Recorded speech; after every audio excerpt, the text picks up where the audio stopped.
Kahit nga yung communications office niya, nagkawindang-windang, di ba? Yun na nga. Si Eden lang pala. Si Eden lang pala katapat niya.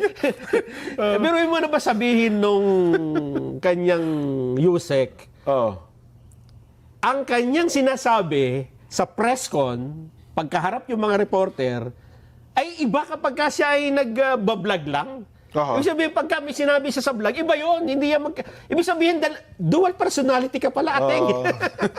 So, hiwalayan niya natin yung personal at saka pag ako po'y nandito sa Malacanang. Samantalang, diniscuss niya sa vlog niya tungkol sa Asian Panlipunan. Ibig sabihin, magkaibang tao ba yun? Pagka nagbibisa ata sa iba, tsaka pagka magandang ayos ng buhok, hindi siya yun. Mukhang may problema tayo dyan. Psychiatrist ang kailangan natin pagka ganyan ang problema natin. Mapapangiti ka. Diba? Dumagdag pa sa problema ko to si Ate Claire. Dadagdag pa talaga. So, dati akala ko, makakabawas sa problema ito yung Pangulong Bongbong eh. Oo. Natuwa ako sa kabilang banda, kahit paano natuwa ako eh. Ay, meron ng di ba yung kapag kayong Pangulo, meron siyang shock absorber, di ba? Oo. Siya. Ang problema sa halip na maging shock absorber, Siya ang naging nakadagdag pa sa sa shock. nakadagdag pa sa pabigat ng Pangulo. Itong Siya ating tagapagsalita ngayon. Siya naging shock eh. Oo. Biruin mo, pati peace and order yata, imported na eh. Ay, totoo. Peace and order, ha? Biruin mo, andito yung mga Amerikano. Naglagay naman ko na anong doon. Sa northern part ng Luzon. Imported na nga po lahat. Hindi, pati fish natin imported na rin. Fish. Pati fish natin sa market. Puro imported na po talaga. Mabuti pa, Jen. Hindi ba tayo dapat matuwa kasi imported lahat ang gamit natin? Sa ngayon, hindi. Dahil habang tayo po ay nagre-rely sa mga imported na lahat ng bagay, ang nagiging naiiwan ay yung mga kababayan natin na yan ang hanap buhay, yan ang trabaho, yan ang profesyon, hindi ba? Parang pinamumukha nga natin, parang halimbawa, basketball, itinulad na nga natin, ang dami mong player na Pinoy, pero lahat bangko. Lahat ng kinuha mong plano, nasa loob sa court. Yes. Puro Halimbawa, imported. nag-import ka ng bigas. Di magsasaka mo, nakaupo lang, hindi makapagtanim, di ba?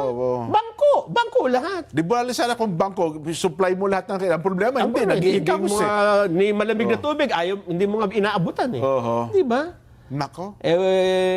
Ang nangyari ngayon, Jen, napakalungkot na bahagi ng kasaysayan ng Pilipinas ito. Nako. Di ba? Ay, nako. Ilalatag ba natin ng Vox Populi o report mo na tayo? Pa-reportin mo muna dahil inaabangan na siya ni Auntie Claire. Ganon. Sige. Mag-report po si Auntie Claire. si Eden. Nakaambang impeachment complaint laban kay PBBM. Walang batayan yan. Ayon po sa Malacanang. Hindi pa naman nababasa. Yun na nga. Ano kaya niya nasabi? Ano sabi? Siguro sinabi ni Eden, paano mo nasabi? Oo nga, no? Kung ako yun natin sa Malacanang, paano niyo nasabi yan? Nabasa niyo na ba? Hindi pa nga pinapile eh. Eden Santos mula sa Malacanang. Then, Maya Pagat Panapon. Yes, Kuya Jen and Kuya Nelson, nandito tayo ngayon sa Mandaluyong City para nga abangan natin yung meeting de avance ng Alyansa para sa Bagong Pilipinas na partido ni Pangulong Ferdinand Marcos Jr. Pero syempre mamaya pa yan dahil nagsisimula pa lang dito yung programa para sa lokal na mga kandidato. Kaugnay naman ng impeachment complaint laban kay Pangulong Ferdinand Marcos Jr., hindi raw nababahala ang Malacanang ayon kay Presidential Communications Office Undersecretary Claire Castro. Yan ay sa kabila ng naudlot na paghahain ng impeachment complaint ng mag-asawang Ronald at Marie Cardema ng Duterte Youth Party List Group nitong Huwebes, May 8, 2025. Sa press briefing sa Malacanang ay sinabi ni Castro na karapatan ng mga complainant na magsampa ng reklamo. Ang impeachment complaint, Kuya Jen and Kuya Nelson, ay nag-ugat sa pagsuko ng gobyerno kay dating Pangulong Rodrigo Duterte sa International Criminal Court o ICC. Ang grounds na binabanggit sa reklamo ay yung culpable violation of the Constitution at yung betrayal of public trust ni Pangulong Ferdinand Marcos Jr. dahil pinahintulutan ang umano'y illegal na pag-aresto kay FPRRD. Idiniin ni Castro na ang kanilang paningin ay walang pinaghuhugutan itong reklamo na ito. Wala raw pinaghuhugutan o walang batayan. Kinumpirma ni Castro na hindi pa nababasa o bagaman hindi pa nababasa ng buo ni Pangulong Marcos ang sinasabing impeachment complaint, pero wala itong pinaghuhugutan. Nanindigan din ng palasyo ng Malacanang na anuman ang ginagawa ng Pangulo at ng administrasyon ay batay sa batas yan. Narito yung bahagi ng pahayag ni PCO Undersecretary Claire Castro para naman hindi niya ma-deny na hindi niya sinabi ito, Kuya Jen and Kuya Nelson. Karapatan po nila kung nais po nila magsampa, pero inuulit po natin, ang complaint na to ay sa ating pagtingin ay walang pinanghuhugutan.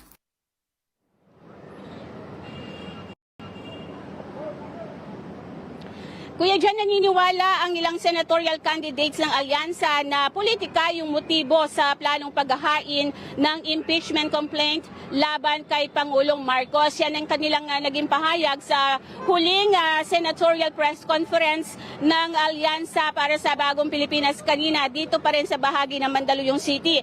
Ang Pangulo ay muli ngang pangungunahan itong huling kampanya ng alyansa, itong meeting de avance, bago naman ang pagboto ng mga Pilipino sa May 12, araw ng Lunes yan, ngayong 2025 midterm elections. Back to you, Kuya Jen and Kuya Nelson. Itanong natin kay Auntie Claire, paano niya nasabing walang batayan? Mambabatas ba siya? O kaya miyembro ba siya ng prosecution team? No? Nasaan?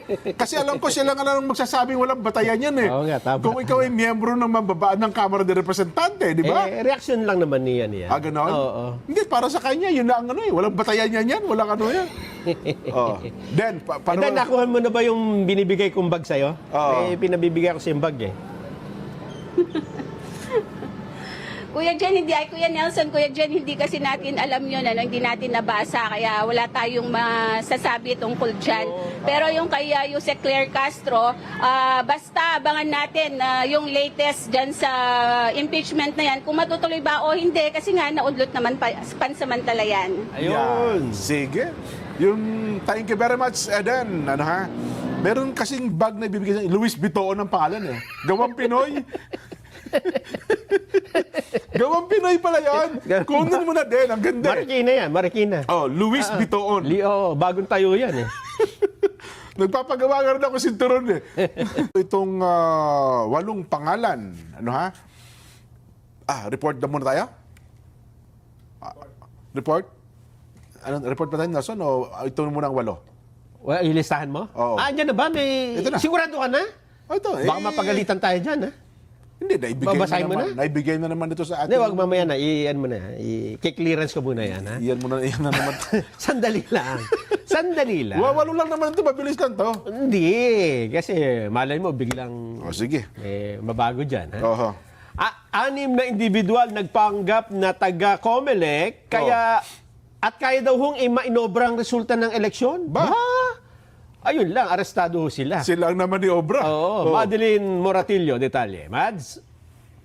Yes, Nelson at Jen, arestado nga ng mga tauhan ng National Bureau of Investigation ang 6 na individual na nagpanggap umano na IT experts mula sa COMELEC. Ang alok ng mga ito, kaya umano nilang manipulahin ang resulta ng halalan, pero may hinihingi silang kapalit, 30 million pesos. Ang isa sa kanila nagpakilala na may direktang koneksyon umano sa COMELEC at apo ng dating chairman ng poll body na si Mayor Benjamin Abalos Sr. At pamangkin din umano ni senatorial candidate Benher Abalos. Dahil duda naman yung kandidatong inalok niya mula sa Zambales ay dumulog siya sa NBI Olongapo District Office. Kahapon, ikinasa yung entrapment operation sa Quezon City na nagresulta sa pagkakaaresto ng 6 na suspect. Ito sina Roland Ucab, Teody Abalos, Joseph Ong, Sherilyn Adriano, Ralph Edward Salas at Francis Mapua. Agad naman silang isinalang at narito ngayon sa Department of Justice para sa inquest proceedings. Kabilang sa kinakaharap nilang reklamo ay estafa, usurpation of authority at paglabag sa automated election system law. Muli naman binigyan din ng COMELEC na hindi kayang maniobrahin ang mga bagong makina at ayon kay COMELEC Chairman George Garcia, kung may nag-aalok na ganito sa mga kandidato, wag silang maniwala dahil tiyak na niloloko lang sila at modus lang ang mga ito. Balik sa inyo, Jana, Jen at Nelson.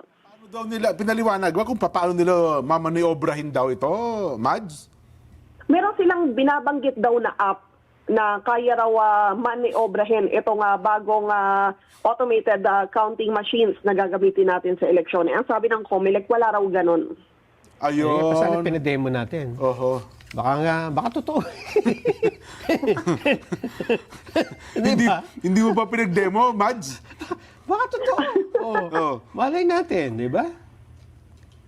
Tignan natin kung dahil ang sinasabi ng COMELEC, yun nga, hindi raw kaya. Pero dati merong humarap na yung taga-Pro BNB, sila yung nagsa-certify ng eleksyon. Pero yun naman ay patungkol sa hacking na sinasabi nila na bagamat hindi imposible, mahirap na i-hack itong bagong sistema na gagamitin. At sabi nga ng COMELEC, sa mga nakalipas mula daw na magsimula yung automated counting machine, wala namang napatunayan na kayang i-manipulate yung resulta ng halalan. Ayun. Buti na lamang nahuli at para matigil na yung ganyan mga modus operandi, no? Lagi na lamang tuwing election, may lumalabas na ganyan, Nelson. Ay, no? siyempre. Oho. Lahat ng pwedeng pagkapirahan. Ayun. Mabuti na lamang at nagsumbong yung potential victim, Mads, ha? Oo, totoo. Kasi nagduda siya. Kaya nakipag-ugnayan daw siya sa NBI. Okay, salamat. Yan po si Madeline Villar Moratillo. Yun pala, hindi makilala, blurred yung mukha, no? Ewan ko, yan ang ngayon patakaran ha? Ganon? Yung bagong batas natin pala. Suspect kasi, wala pang yun Oh, sige. Dahil baka naman sabihin ng iba, puro naman kayo negatibo sa gobyerno ngayon. Wala pa kayo nakikita magandang ginagawa ng pamahalaan. Diyan na kayo nagkakamali. Tayo dito, hindi tayo tumitingin lang dun sa isang side. Tumitingin din tayo sa lahat. Lahat na yan, tinitingnan natin. Pero ito naman kasi ang atin binabanggit, may nagsalita Oo. Di ba? At saka, inanalyze lang natin kung bakit niya nasabi yun. Halimbawa dyan, yung 20 pesos na kilo ng bigas. Okay yan, kahit nasabihin natin yan,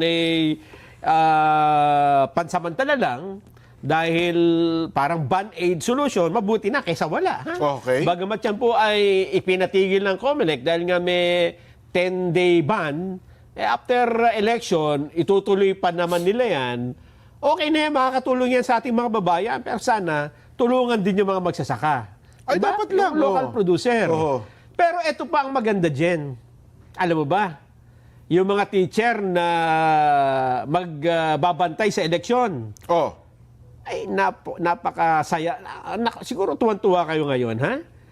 Ipinag-utos ho kayo ng Pangulong Bongbong Marcos na kayo ay bigyan ng dagdag na bayad. Alam mo kung magkano? Yung mga teacher at iba pang election worker na magsisilbi sa eleksyon sa Lunes. Ito, dagdag na ito, bukod dun sa ibibigay sa inyong kabayaran sa araw ng eleksyon, plus pa ito. Aba! Alam mo kung magkano? Congrats! Magkano daw? 2,000 pesos! Wow! 2,000 pesos! Congratulations! Ayan! Ayon nito kay Budget Secretary Amina Pangandaman. Yun pala. Di ba? Si Secretary Amina. Alam mo si Secretary Amina, ako, isa yan sa mga hinahangaan kong cabinet secretary. At pag sinabi niyan, kasi alam niya, budget secretary siya. Parang isang misis Pag sinabi ni Mrs. na masarap ang ulam natin ngayon, meron tayong magagandang budget. Tsak, totoo yun. Dapat lang. So lahat ng teacher ito na-aakto. Lahat. Hindi lang teacher, pati mga sundalo at polis. Lahat ng aaktong election na, no? Kasi alam ko parang meron yan worker. Yung 5,000. Depende sa ang level ng kanilang gampanyan. Yes. Di ba? Plus 2,000 across the board Yun ito. ang sinasabi ko. Salamat po. Kung ganyan, masaya sila, di ba? Masaya ang mga teacher. Tsaka sana, Nelson, ang pagtunan din ng pansin, yung aspetong legal. Kasi yun ang problema lagi ng mga teacher. Pag nakakasuhan sila. Ay, tama. Di ba? Meron. Pero bakit Secretary Sani Angara ng DepEd, mukhang pinaghandaan na rin po nila yan. Yes. Ayun. May mga nakahanda na. Legal at saka yung benepisyo nila. Eto pa. Iba pa yung per dime, Nelson, ha? Iba pa yan. Tsaka dapat pagka na-aksidente, kung ano pa man ang nangyari, dapat may mga insurance din sila. At eto pa. Ano pa yan? Nag-text si Cesar Vallejos.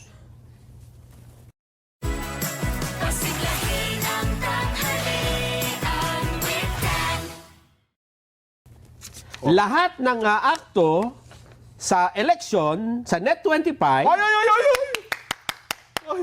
ay dapat maagang pumasok. Yun.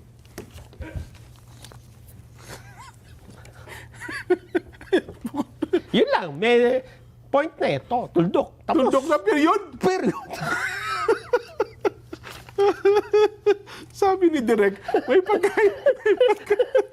Ay, talaga naman. Hinahanap ko yung kasunduan tuldok eh. Wala, meron pa ata yun, ang press pa yun, pinutin mo pa. Wala. Pinutin mo Ayaw pa. na. Wala na ba? Ayaw na. Kanina ko pa pinipindot eh. Tuldok talaga eh. Tuldok. O, maaga daw tayo papasok. Nakatutok pa. Kasi tayo, alas 5 tayo eh, di ba? Oho. Alas 8, tapos sa hapon pa. Yan. Yan. Ay, pero well, ito na po, mga kababayan, ano ha? Marami na po nakatutok sa atin ngayon sa Facebook Live, YouTube Live. Yun ang 4 na channel natin, Nelson, ha?